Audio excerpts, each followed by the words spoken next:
Welcome to Bounce, playful, unfussy conversations with SoCal's arts and culture stars. I'm your host, Susan Petrella, a lifelong arts and culture patron / advocate and the rockstar consultant who rockets your business to success.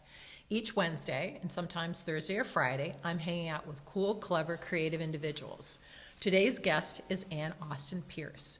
Ann's new to California, having moved from Kansas to join SoCal University, and as I'm told, she's now professor and director of the Creative Arts program. Besides teaching the administrative work that her director position brings, Ann's an accomplished artist with an MFA, full ride no less, from James Madison University, with an extensive vitae of solo and other exhibitions, artist talks and presentations, unique residencies, honors and awards, and quite a number of academic appointments.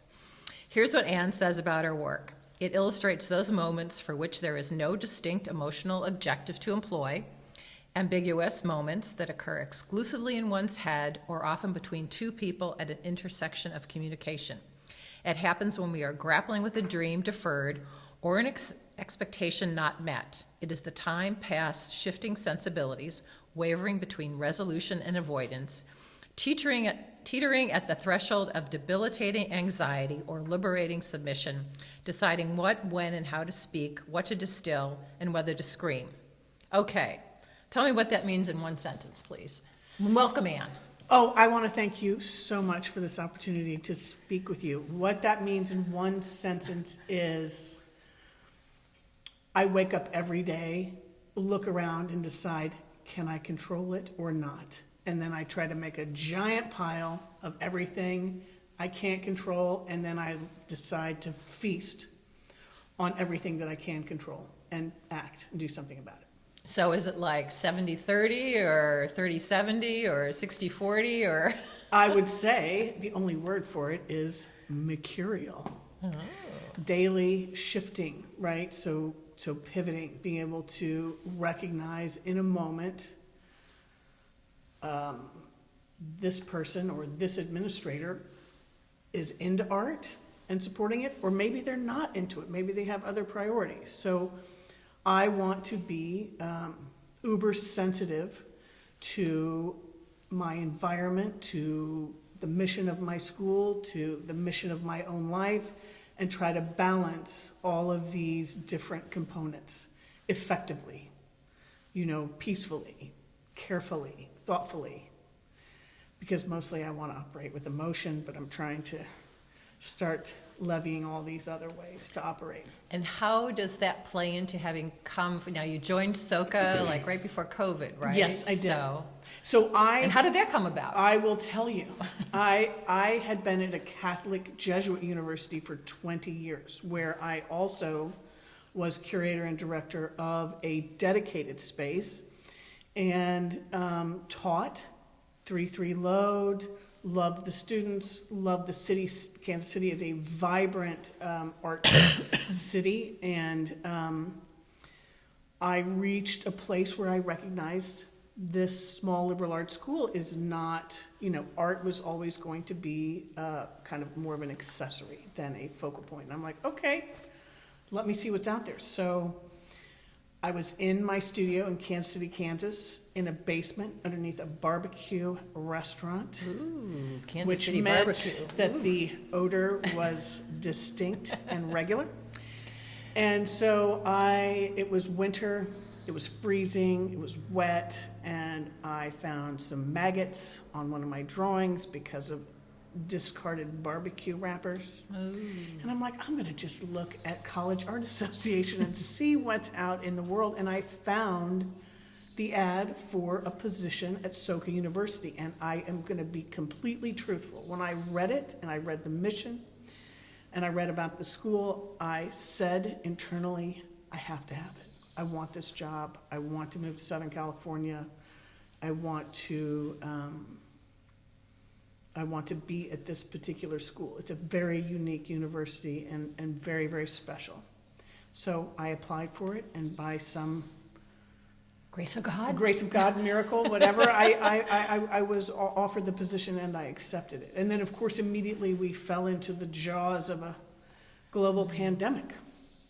And so what did you do during that time? So, because I know that your work revolves around paper, which is really interesting. Yes, so do you have a love of paper? I mean, this is an ongoing thing. So my background is printmaking.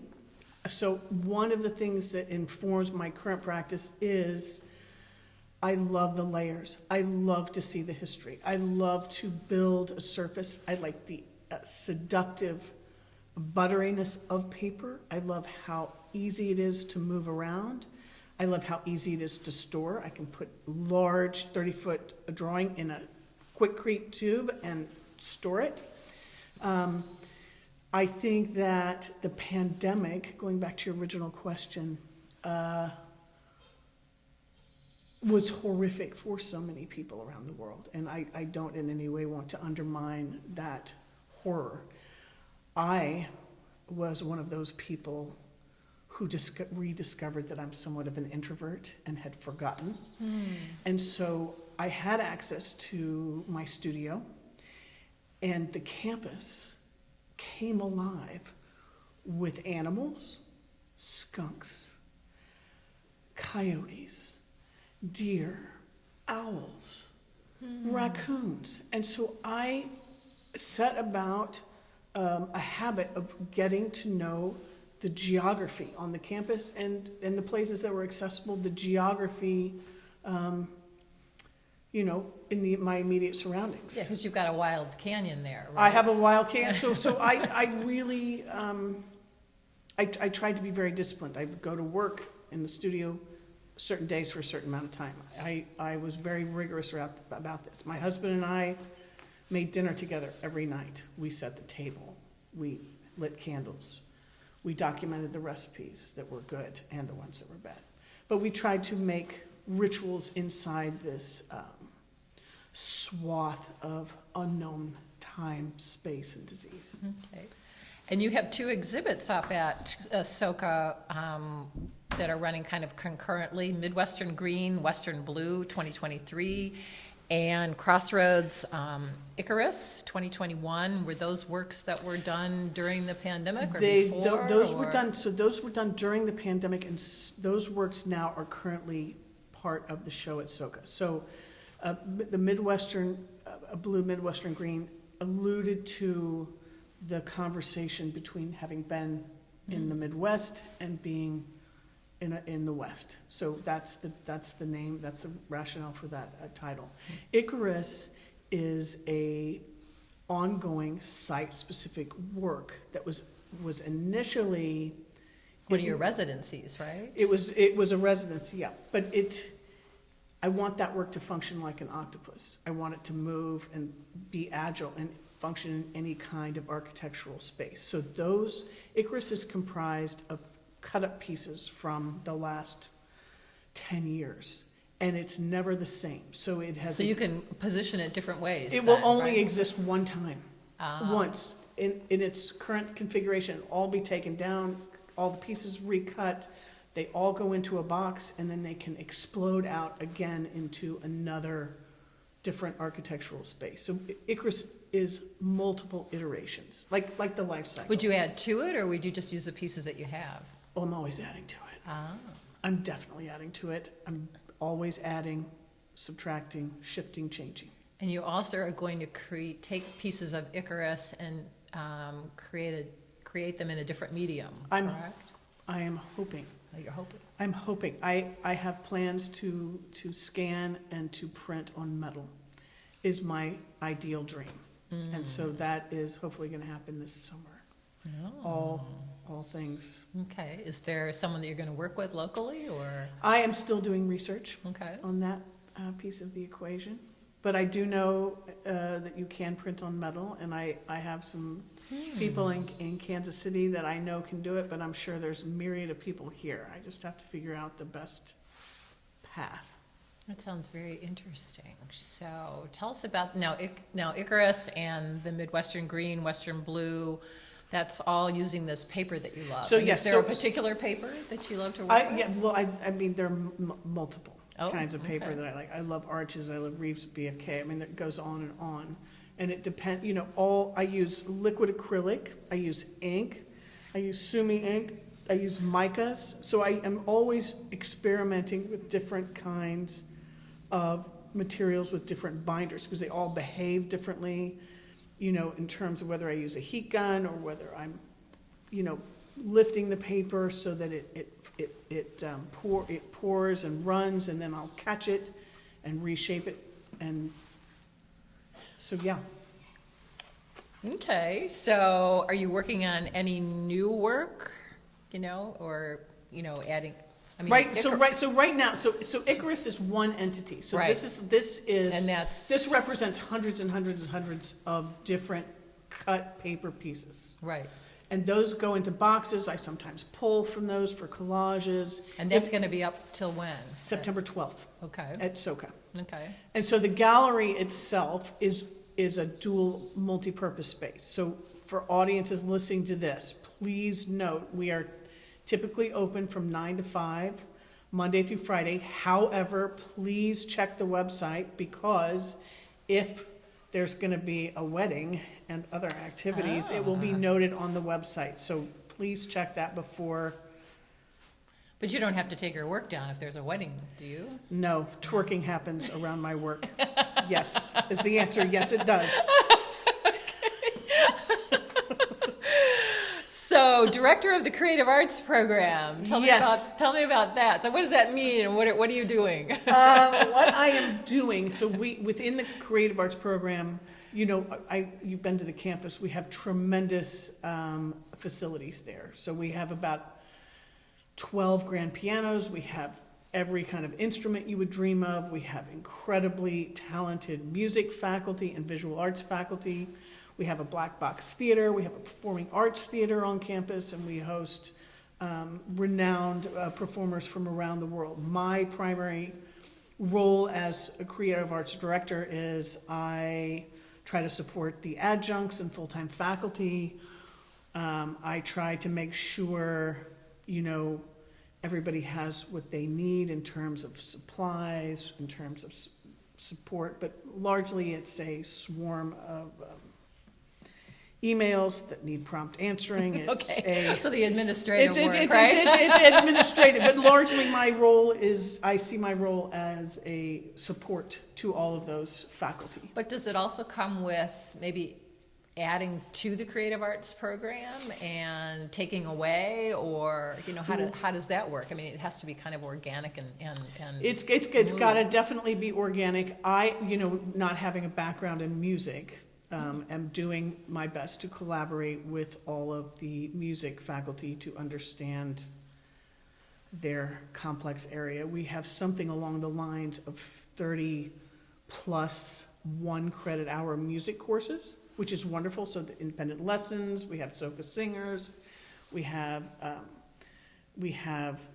in private piano lessons, private string lessons. We have so much, and so our students have this great opportunity to, you know, with their full course load, take 1 credit of music, really as many times as they want. And then we have I have amazing colleagues in the visual arts. We have Joaquin Palting, we have Don Ryan in ceramics, and it is a total joy to get to work with other amazing generative artists there. So we have a black and white photo lab, a digital lab, we have a ceramics lab, we have a 3D lab now with ceramic 3D printers. We have, you know, Whoa. We okay. are Well, lucky. Tell us about SoCa too, because I don't think most, I don't know, I don't think most individuals know just, you know, what the university is. Someone was asking me about that, like, oh, SoCa, what is that? I said, So well, it's off this canyon that freaks me out as I drive up to it.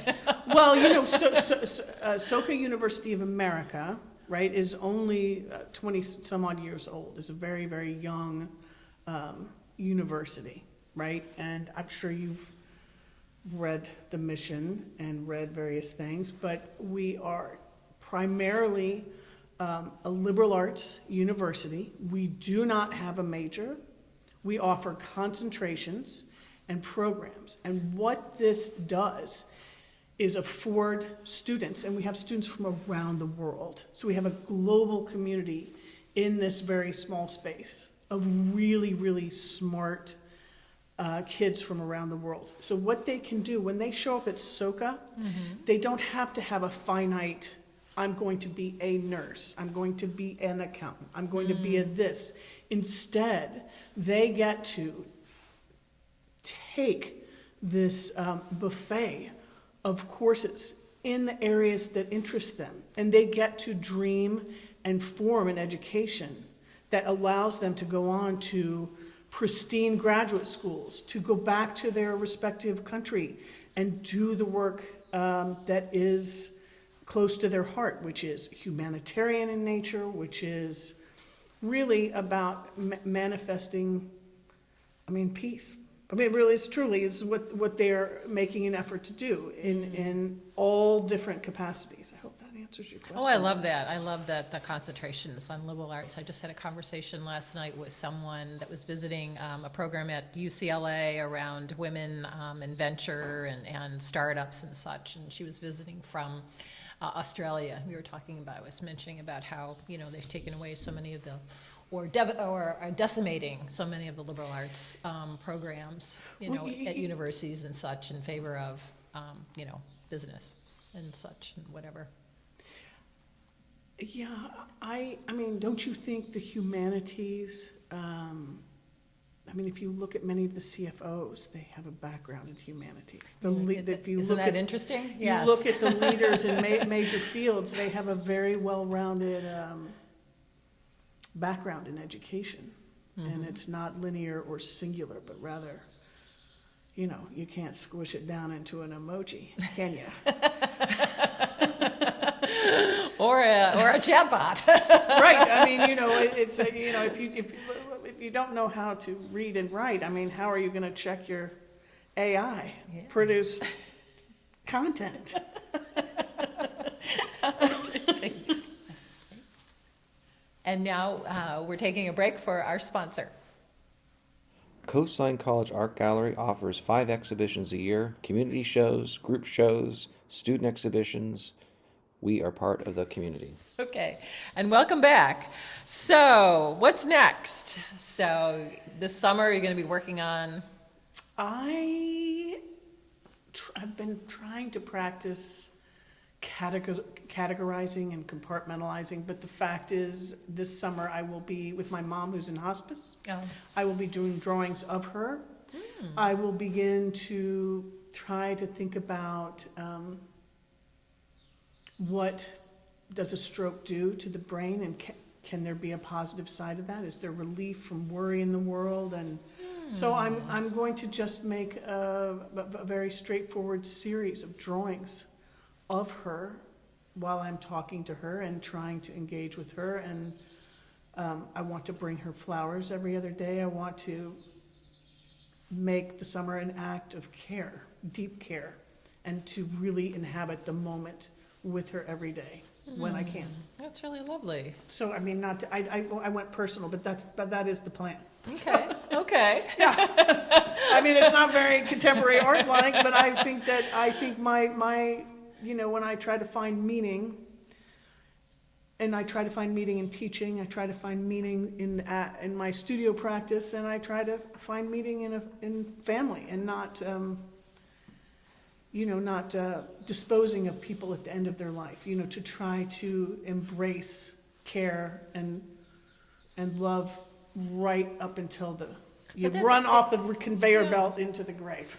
But that is really interesting. About, a stroke and, any scientific literature about that, and sense of just what, is there any kind of art that Yes. Is there, I bet there's lots out there. Not. This is real. It's a fact. You're absolutely right. I will tell you, her stroke hit the thalamic region of her brain. She was incredibly well read. She was a writer. She was really smart. And what continues to rock my world and blow my own mind is that how can you have had a life of being a secluded reader, and then in one moment, the halting of a blood supply can rob you of language. This is just astonishing to me. But I have to wonder, maybe all of the experience of stories and knowledge resides still within her, but she just doesn't, she can't reach it. It's like something on a, words are like something that now exists on like a top shelf that she can't quite reach. Or maybe she can reach one and it tumbles down and she'll say, I'm going on a trip. I mean, I don't know. It's just, it's an interesting thing, but I'm trying to just go with whatever she says. I'll just be like, yeah, sure, we're going. We're going tomorrow to Wyoming. We're gonna go take a drive. Okay. I just go with it. Okay. And when you come back in the fall, what will happen then? When I come back in the fall, my very generous university, through the PBRC, awarded me a grant to go to Japan. That's right. You've had these wonderful residencies and such. Yes, God, all over the world. I love residencies. I Whoa. love them. Yes. Japan. Yeah. Where in Japan? I am going to multiple places in Japan. Please don't ask me too much. I'm still Okay. planning it. Okay. But I'm trying to. And yeah. what will you be doing in Japan at So these multiple I places? am researching materials and processes, and I'm doing a pretty close examination of some of the works from the Edo period and Paper? I mean, I paper. love Japanese Yes, paper. yes. Oh my This God. is There was exactly. This is exactly sumi ink, the process for making ink. All really. I'm curious about just how big a piece of paper you can make. I'm also interested in paper making, how to, because I use collage, I'm interested in how can I embed, how can the collage become merged, how can I make this group of papers and then when the paper's wet, merge these things so that it's a more unified image. You know who you should get in touch with is Please tell me. Japan House LA. Okay, Because they have wonderful exhibits, and they have wonderful webinars, and where they featured a webinar during COVID around the silk artist, and just all of these individuals Okay. that are Japanese artisans in various mediums. So I would get a hold of them because I think Thank they'd you. be really, really helpful as Thank you, to Susan. just who to see or whatever. I So will. wow, I think Japan is. That's where I'd like to go too. So I love their aesthetic and Yes. their honor of the artisans, and some of those studios are hundreds and hundreds of years old. yes, I mean, I'm Yeah, thrilled. I'm it's really thrilled wild. with the opportunity. So what would you like to leave us with? Last words. I would like to leave you with a huge thank you, and that this experience has been tremendous, and to tell any artists who want me to come visit their studio that I would love to do it. So you can reach me at Pearce@soka.edu, and I would love to hear from you. Okay. Well, thank you, Anne, for sharing your story with us. You've made Bounce Bounce. A special thank you to our generous sponsor, Coastline College, its Fine Arts Department and Art Gallery, David Michael Lee, Director, Curator, and Professor. David's also Bounce's extraordinary producer. Thank you, David. Until next time. Thank you.